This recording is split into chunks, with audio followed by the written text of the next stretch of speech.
Hello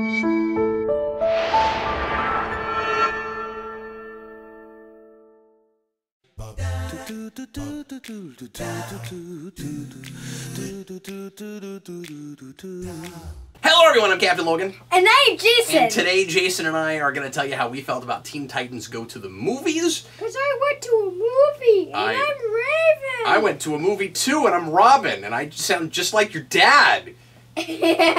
Yeah, I mean... my dad is really a bad guy. See, now you're doing, like... If Tara Strong couldn't get away from Bubbles, voicing Raven. Because earlier, before we were recording, you were doing a Raven, and it sounded more like Raven. You had this deadpan thing. Jayson goes, I'm Raven, and I'm serious all the time. Then he gets on camera and he's like, whoa, I'm Raven, color bean. Anyway, like, I can do some cartoon voices, but I got Robin, and I'm like, hey, I'm Robin. Anyway, so Teen Titans Go to the Movies. Jayson and I went to the movies to see the Teen Titans Go to the Movies in a movie where Robin specifically, and with the Teen Titans, are trying to get a movie made of themselves, and also sometimes know that they're in a movie. Everybody get all that? So, Not me. Jayson and I are not super familiar with this show. We watched a couple episodes in preparation because we'd never seen it before. I had always heard bad things, and it didn't really look like my cup of tea. I've not been a big fan of just all cards on the table, Cartoon Network, like modern Cartoon Network humor. So I didn't really bother with it. But I gotta be honest with you, like I don't love it, like the TV show. But the couple episodes we watched the first couple episodes of the first season. I thought they were actually kind of funny. And was really interested to see what that was going to look like on the big screen. And I may go back and kind of sample bits of that show throughout for the seasons, because I'm curious to see what it is now versus what it was then, because I think the humor has evolved and changed a little bit. Early on, it seemed a lot more, I mean, like, it's still absurd, but it seemed a lot more kind of like really random humor. It had a little bit of that Dexter's Lab or a Powerpuff Girls thing. Yeah. It reminded me of mid-90s, and I'm just reviewing the TV show, but of mid-90s Cartoon Network some, and had some of the stuff from that I really like, and the movie a little bit less of that. I thought, and I guess right away I'm going to lob a criticism at it, Jayson, but I thought that, and don't get me wrong, there is stuff I laughed at, but I didn't seem to laugh as much as I was at the TV show. Yeah, I hardly didn't laugh at all. Really? With the movie, yeah. And I mean, there were a lot of things that I was entertained by and thought were amusing, but just not as much like laugh out loud, you know, hysteria. Yeah. Not as much like surprising you with crazy stuff that you never thought was coming. Like there's never anything like that joke in I think the second episode we watched where Raven is where they're at Cyborg's birthday party, and Raven is trying to understand Starfire, trying to understand Duck Duck Goose, and she's dropping ducks on people and then a goose. I don't know, they never do anything quite that random, I don't think. In the movie, and I sort of missed that sense of humor a little bit. But Jayson, what I think, before we even get to the sign flips, I think, best thing, worst thing, whatever, I think what's really worth it, whether you know what the show or not, to go to this movie for, is the superhero movie parody and pastiche. It's about how superhero movies have taken over the culture, and specifically it's about the idea that superheroes need a movie to be legitimized. And I think that plays pretty well and is pretty funny. Jayson, who's your favorite character in the Teen Titans? Well, this version of them, because of course it's quite different from the standard serious serious and brooding Teen Titans. Not that the Teen Titans are usually broody apart from Raven, but it looks like the Titan show that we're about to get on DC Universe might be that way, but we'll see. I think the funniest is Beast Boy. Beast Boy and Cyborg, of course. And then I think the best is either Beast Boy or Raven. Or Raven? Yeah. Mm-hmm.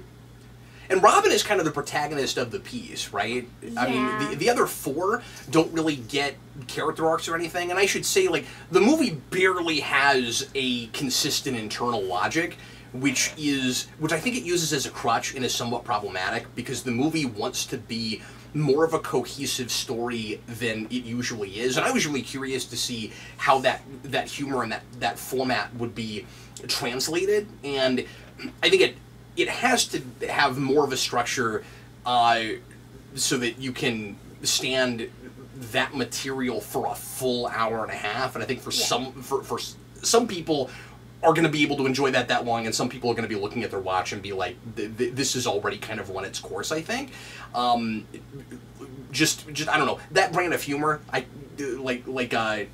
think it's really hard to do for a full hour and a half. It's kind of like when Tiny Toons did How I Spent My Summer Vacation. It was like just a full hour and a half of that, of like the shtick they're doing on that show. And I mean, that was a brilliant show, don't get me wrong, but I think it was really hard to stretch that for an hour and a half. The movie kind of manages it, but it also, at the end, kind of cops out and says, this is not a movie that's about a message or a character arc or anything, but it is. Yeah. But in case that doesn't pan out, they tell you it's not that. Yeah. It's real weird. But anyway, so I guess I'll ask you a couple more questions and then you can give me best thing, worst thing, Jason. Yeah. What did you think of the music? There's a lot of songs in this movie. Yeah. The Teen Titans break out the song a lot. Yeah. I think it's pretty funny that the Teen Titans love to make songs, but I don't know, like, I don't know about the songs themselves. Like, Really? I don't know if I like some of them, but some of them I just don't like.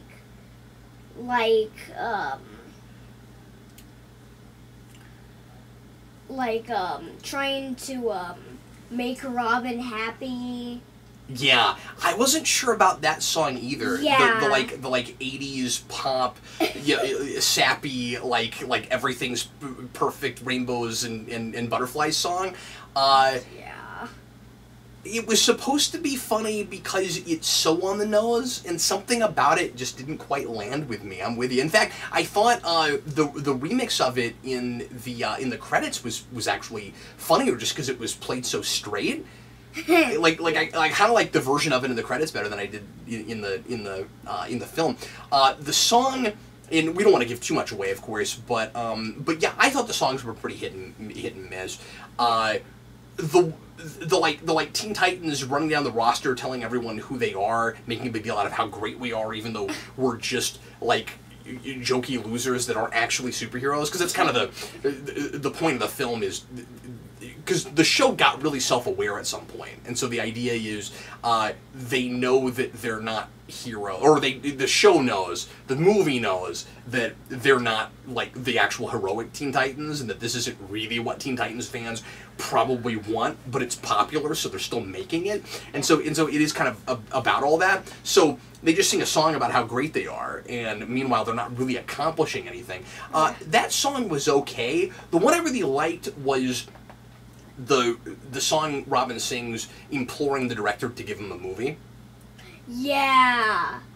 I really like that one too. But some of that was more about the animation for me than it was about the song itself. Like, I just liked that sequence a lot. Yeah. Where he was imagining his own movie and what it would look like. Yeah. So yeah, why don't you go ahead and if you have a best thing, worst thing, or just kind of give us a general sense of whether or not you enjoyed the movie, and then do a sign flip. Yeah, well, I did enjoy the movie. There was a lot of kind of silly things in it. Well, it's a silly movie, and that's it is a kids movie, so it has to try to be silly. And that's obviously not true of every kids movie, right? This is a farce before it's like even a Lego movie level kind of story, right? I mean, like I said, it hardly has an internal logic that holds together.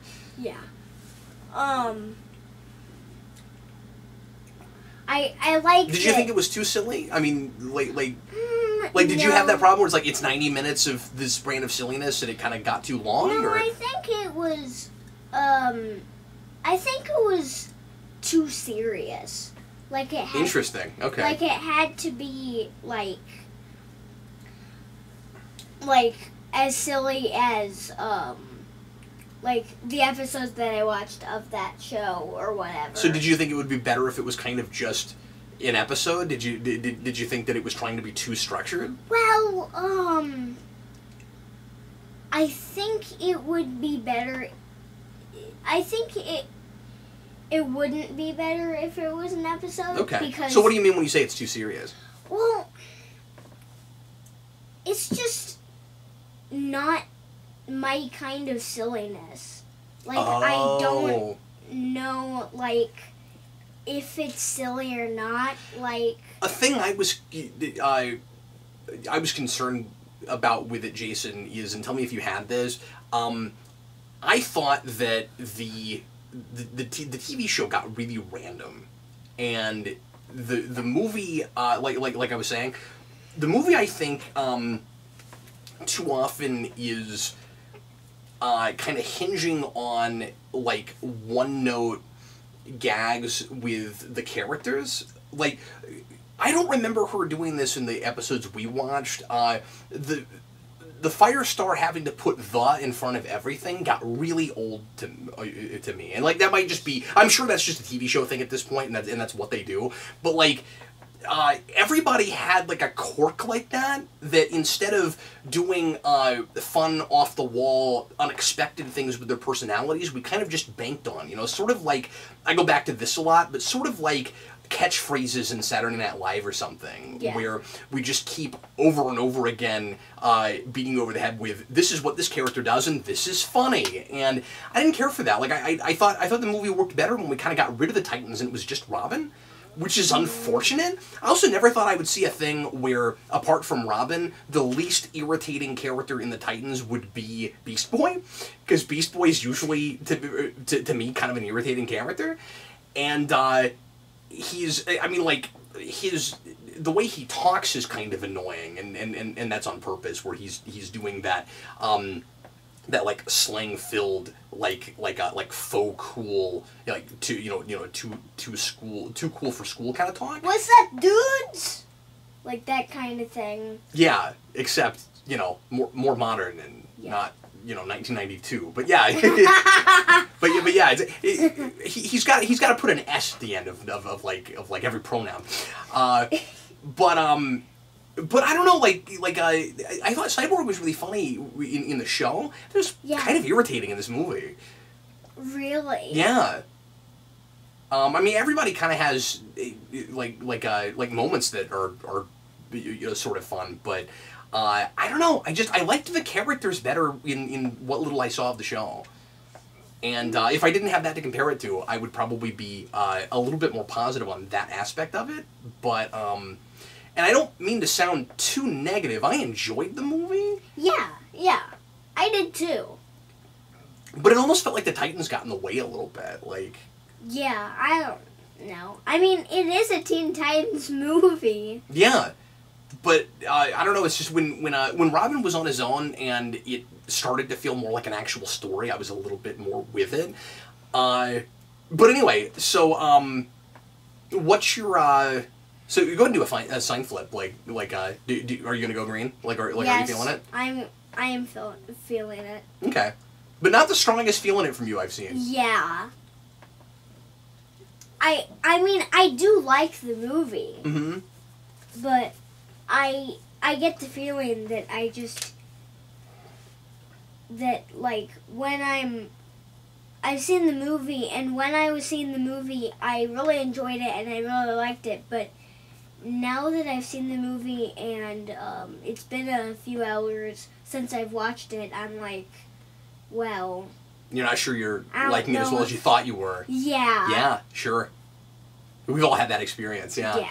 Well, Jason, my favorite thing about this movie is, like I said, the what it's saying about about the culture being taken over by superhero movies and how we have to a superhero has to have a movie to be legitimate. I thought that was just a really funny idea at the center of it. I actually thought we could do more with that. You've got some references to really recent things, of course. Immediately when they meet Deathstroke, they think that he's Deadpool. That's in the trailer. I kind of wish it wasn't, because it's one of the funnier things in the movie. Yeah. And we have the obligatory making fun of BVS joke, although I won't give away what it is. It seemed like the obvious thing, and then it went to a place, and I was laughing really hard. That was pretty great.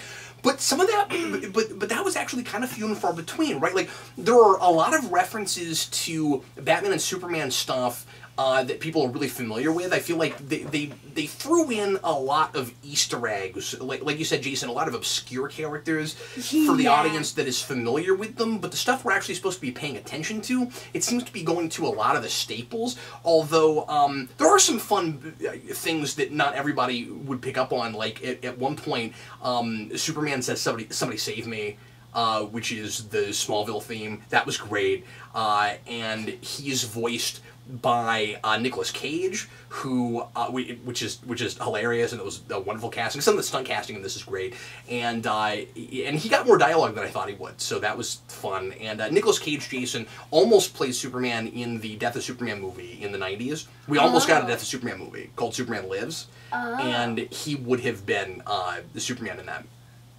And Nicolas Cage is such a huge Superman fan that he named his son Kal-El.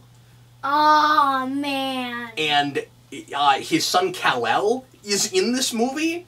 Has a voice role, has a voiceover role, and in the credits, you see them really close to each other. It is Kal-El Cage. And that's hilarious. Yeah, I never thought I would see that on screen, but anyway, but yeah, I thought we could have gotten a little bit more mileage out of like making fun of current superhero movies and tropes, but a lot of the DC references, of course, are really fun. I loved how we played with animation in this movie. First of all, we stepped up the Teen Titans Go animation to make it look pretty good on the big screen. This is not a movie that you have to see on the big screen, but it's certainly warranted. I think they did a really great job with that. Right out the gate, with the cityscape they give you at the beginning, they're saying, we're not phoning this in, it's a movie. It reminded me again of the Powerpuff Girls movie, the way that it does that. And these guys are not lazy. They're using character models that look kind of flash animation and look kind of lazy, but they know how to animate, and they know how to make 2D animation look really dynamic and pop. Yeah. And so they can effortlessly jump to something like Batman the Animated Series animation and make it look great, and they do that. And there are a couple of different animation styles that they'll jump to throughout, while Robin is trying to imagine his own movie, or while we're getting trailers for fake movies, and a lot of that stuff was really fun. Yeah. Everybody gets a movie except for Robin and the Teen Titans, because they're not real superheroes thing, and everybody associated with Batman and everything associated with Batman gets a movie. That whole thing was really funny, I thought, and I really enjoyed that. My worst thing is gonna be potty humor. Yeah. It was rough. There's fart jokes. There's one within the first 3 minutes, and then there is a bathroom joke that goes on forever. And I had a tough time with that. I didn't like that at all. I was kind of expecting a little bit of that, but hoping that I could put it aside, and I did. I enjoyed the movie well enough despite it, but man, I didn't need that. So anyway, I'm gonna go with I'm feeling it. It's, like I said, I think we cop out at the end a little bit by saying, yeah, we don't have any kind of internal logic, and we can, totally break the fourth wall without it making any kind of sense. Like, I thought, and I don't mean to be a prude about that, I think the material is actually better than the people making the movie realize that it is, and I think that there's a landing they could have stuck a whole lot better. I also think the movie is not self-aware, or not aware enough, of the fact that there have been several, especially with Batman, superhero parody things of late that do a lot of the things that this movie is doing, and it wasn't able to beat anything else to the punch on it, so some of it feels a little bit dated already, which is kind of unfortunate. But I liked it okay. It was fun to watch once. I don't know if I would go back to it apart from doing a rewind on it. Mm-hmm. But that's how I felt about it. So anyway, anything else you want to say about it? No.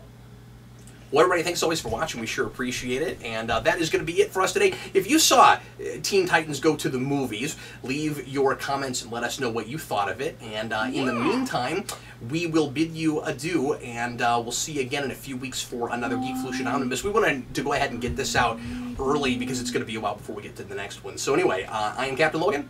And I am Raven. And I am Jayson. We'll see you later, folks.